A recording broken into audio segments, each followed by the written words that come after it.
lụm hết nè. Về em đưa vài chục, mẹ qua mấy chục ngàn, đưa mấy chục ngàn. Mình đâu có nói chuyện đó, chuyện của ông, đúng không em? Thì nói chung cái chuyện đó thì mình không có mặt liên quan tới Nhưng mà ông nhiều cửa sống lắm. Nhưng mà cái tiền 27 đều phải đàng hoàng chứ. Thực ra tiền bo thì ông nói nhiều, cái bo thì ông nói lấy đâu gì Ủa má, ổng làm xong hết việc là xong, cũng đâu có gì đâu. Đụng má tài xế của anh, đụng má lỡ gì ngồi tù chết mẹ rồi sao không nghĩ mấy cái đó. Thì khó mà giết người ta. Bùm một phát đụng mấy chuyện có 100 triệu đó. Má lên bùm thằng đó. em biết rồi. Má đời nó bữa lên tù nhân hả?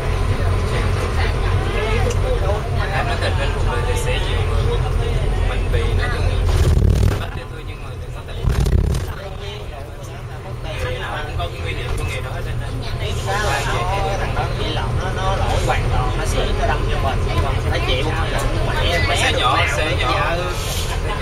mẹ nó đang chạy quốc lộ nó đâm mèo qua bà nội tôi đỡ nổi.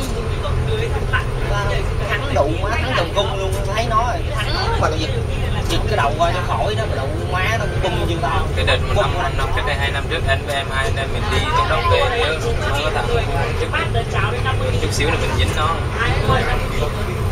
Chuyện đụ má nó đang chạy tự nhiên nó cúp đầu mình phải đỡ nổi luôn. Nó không đi xe máy lên có 3.000 luôn. Và hàng luôn á, lên trên về Đi xe máy lên. hôm nay 4 mai vắng, mai 5 có ít lên, 1, 6 á, đi giữ. They stopped selling them at the ridiculous price.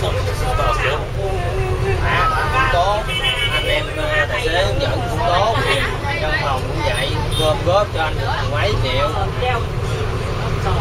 Và cho anh được nhiều. Nói chung cái tiền nó bỏ ra cũng 20 triệu nó cũng đỡ. Mà tiền bảo hiểm có 50 triệu thôi. 50 triệu mà đủ máy là bảo hiểm ma nữa chứ, nó bán bảo hiểm cho mình đủ mẹ nó không có nộp gì công ty nó tự ôm luôn, em hiểu không? Này mình làm giữ mình thưa nó luôn á, cuối cùng nó mới hối ra được 35 triệu. Hối ra 30 triệu với được 35 triệu, bà Kim bà thấy nhân đạo bà Kim 35 triệu, nói 35 triệu của bà Kim bà nhân đạo bà cho nó 15 triệu, tại vì nó với thằng chủ phòng tự chịu luôn, công ty bắt buộc nếu không là mình đưa công an nó ở tù á. Xong rồi đồ má ở đây bảo hiểm xong nó cho anh 10 mấy triệu lại đó, cuối cùng anh cũng lỗ 20 chai, mấy chai 20 chai thì tới thì tôi cái xui của mình phải chịu chấp nhận thì anh hai muốn vậy là có rồi thôi.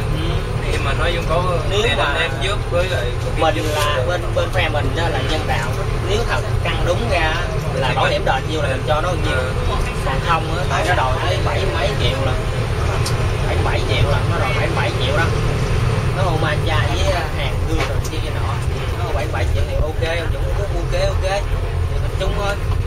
Nếu thật ra căng đúng được cái mình không có lỗi á thì nó mình muốn đưa nó nhiêu đưa, thì phụ tiền ma chai nó 300 chai nó không làm của mình, tại vì